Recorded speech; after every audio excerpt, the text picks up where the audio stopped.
풀이 눕는다. 바람보다도 더 빨리 눕는다.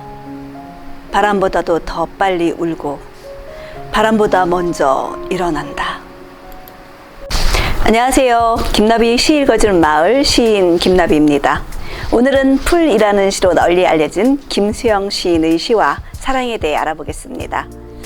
김수영 시인은 참여 시인, 민중 시인으로 불리는데요. 그의 시에 나오는 풀은 권력자에게 억압받으면서도 질긴 생명력으로 맞서 싸우는 민중을 뜻하며, 이와 반대로 바람은 풀의 생명력을 억누르는 세력, 곧 민중을 억압하는 사회적 힘, 독재 권력과 외세를 의미한다고 하죠. 김수영은 1921년 서울에서 태어나 1968년까지 살다 간 시인입니다. 지주의 집안에서 태어난 김수영은 유년을 비교적 유복하게 보냅니다. 1941년 설린상업학교를 졸업하고 일본의 도쿄 상과대학에 입학하죠. 1943년 학병 징집을 피해 귀국하여 가족들과 함께 만주 진인성으로 이주합니다. 그 후 8.15 광복과 함께 귀국해서 1946년부터 본격적으로 시창작을 시작합니다. 이후 연희전문학교 영문과 4학년에 편입했으나 중퇴하고 1945년 예술불학의 묘정의 노래를 발표하면서 등단을 하죠. 김경린, 박인환과 함께 시집 새로운 도시와 시민들이 합창을 발표하여 주목을 끕니다. 그는 묘정의 노래를 발표한 후 마지막으로 발표한 시 풀에 이르기까지 200여 편의 시를 씁니다. 시집으로는 1959년 발간한 달나라의 장난, 그리고 유고 시집인 거대한 뿌리가 있습니다. 김수영은 일본어와 영어에 능통해 통역일과 잡지사, 신문사에서도 번역 일을 했다고 하는데요. 그는 당대의 상황을 비판적이고 저돌적이고 거침없이 표현한 시를 많이 썼죠. 김수영의 시어들은 풍자와 해탈 사이를 오갑니다. 독재, 빈곤, 무지, 허위, 속물근성을 사정없이 질타하고, 김수영의 시는 소재도 주제도 자유롭습니다. 그의 시 어느 날 고궁을 나오면서를 보면 내부에 도사리고 있는 조그만 일에만 분개하는 자신의 소시민적 소심함과 비겁함을 시로 썼는데요. 참 솔직하고 직설적으로 표현을 했습니다. 1958년 시집 달나라의 장난에서는 그는 모든 전위 문학은 불온하다고 하죠. 그는 한 시대의 전위에 서기 위해 끊임없이 자기 반성을 하고 양심의 소리에 귀를 기울입니다. 그의 문학적 업적을 긍정적으로 평가한다면 소재와 시어의 확대, 그를 통해 한국 현대의 시의 폭을 넓힌 것이라 할 수 있습니다. 그는 기존에 알고 있던 시의 아름다움이라든지 감동이라든지 이런 관념의 틀을 깨버립니다. 욕설과 여유에 찬 풍자적인 방향으로 시를 자유롭게 써내려갑니다. 아무튼 김수영은 한국 현대시에 적지 않은 영향을 미친 풍운하라고 할 수 있습니다. 김수영이 시대와 예술가 혹은 지식인의 참여라는 문제에 본격적인 관심을 갖고 나름의 활동을 하게 된 것은 4.19 이후였습니다. 1960년대로 접어들어 김수영은 양계장을 하기도 하고 번역로로 근근히 생활을 합니다. 뚜렷한 직장을 가지지 않았으며 시, 시론, 시평 등을 통해 우리 사회의 후진성과 허위의식을 비판합니다. 그리고 진정한 참여를 하지 못하고 글로만 참여하는 자기 자신을 비난하는 글들을 발표합니다. 당시 그의 아내 김연경이 의상실도 하고 양계장도 거의 주도해서 했다고 하는데요. 아내 입장에서 본다면 참 답답한 가장이었을 것 같습니다. 초기에는 모더니즘 경향을 보였지만 점차 그 한계에서 벗어나려 하였고 4.19 혁명을 고비로 강렬한 현실의식을 추구하는 쪽으로 전환하죠. 자기 고백의 직설적인 어조로 소시민의 자기 각성, 지식인의 정직한 고뇌, 자유가 억압된 현실에 대한 항의를 다루며 온몸의 시학을 주창합니다. 그의 사회 참여적인 시들은 다른 사람들이 다 소개를 해 놓았기 때문에 저는 그의 사랑과 관련이 있는 인간적인 시를 소개해 드릴까 합니다. 그 중에 그의 아내 김연경과의 다툼을 시로 쓴 것이 있는데요. 읽어드리겠습니다. 죄와 벌. 남에게 희생을 당할 만한 충분한 각오를 가진 사람만이 살인을 한다.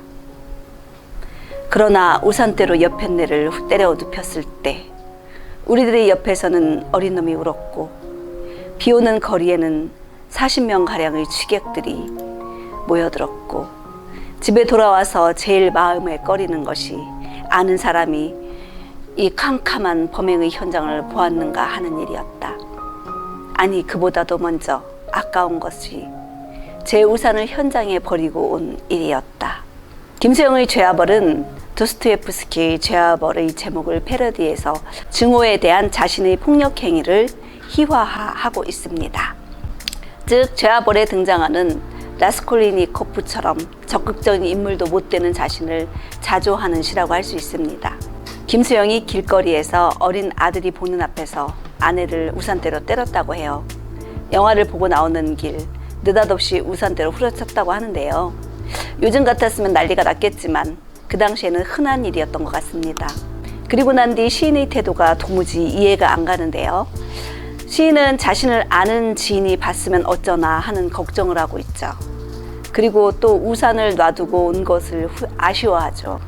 배우자를 때린 것에 대한 아련한 후회와 자신에 대한 조소가 조금은 담겨 있지만 그닥 반성하는 기미가 없는 듯합니다. 그러나 김수영이 참 대단한 사람이라고 느껴지는 게 길거리에서 아내를 때린 것은 어찌 보면 자신의 치졸함과 치부인데요. 그런 것을 저렇듯 솔직하게 시로 썼다는 그 점입니다. 김수영에게 있어서 아내는 그렇게 애증의 대상이었던 것 같습니다. 아마도 아내의 외도 때문이 아니었을까 추정됩니다. 그들의 사랑을 잠시 엿보겠습니다. 설린상업학교를 졸업한 김수영은 일본 유학 시기에 학교 선배인 이종구에게 얹혀 살았습니다. 당시 이종구의 소개로 아내인 김연경을 만나게 되죠. 김연경은 이화여자전문학교 영문과를 다녔고 정주영에게 시를 배웠으며 프랑스 문학에 심취했다고 할 정도로 인문학적 소양이 있었다고 합니다. 1950년 30세 김수영과 결혼했을 때 김연경의 나이는 25살이었습니다. 결혼하고 터진 6.25 전쟁 때 아내의 임신 때문에 피난을 가지 못했던 김수영은 문화공작대라는 이름으로 의용군에 강제로 끌려갔다 탈출합니다. 그러나 이 일로 서울에서 경찰에 체포되어 거제도 포로수용소에 수용되기도 하죠. 문제는 의용군에 끌려간 김수영의 생사가 묘연해진 그 상황에서 자신의 아이를 시어머니에게 맡겨둔 김연경이 이종구와 부산에서 살림을 차렸다는 것이지요.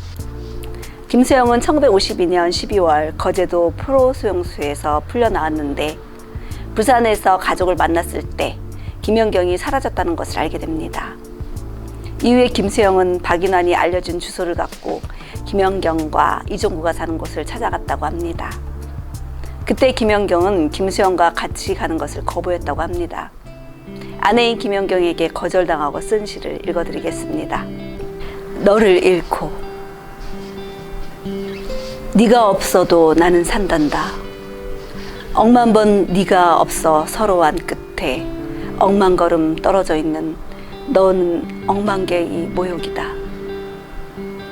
나쁘지도 않고 좋지도 않은 꽃들 그리고 별과도 등지고 앉아서 모래알 사이에 너의 얼굴을 찾고 있는 나는 이제 네가 없어도 산단다. 네가 없이 사는 삶이 보람있기 위하여 나는 돈을 벌지 않고 네가 주는 모욕의 억만 배의 모욕을 사기를 좋아하고 억만이는 여자를 보지 않고 산다.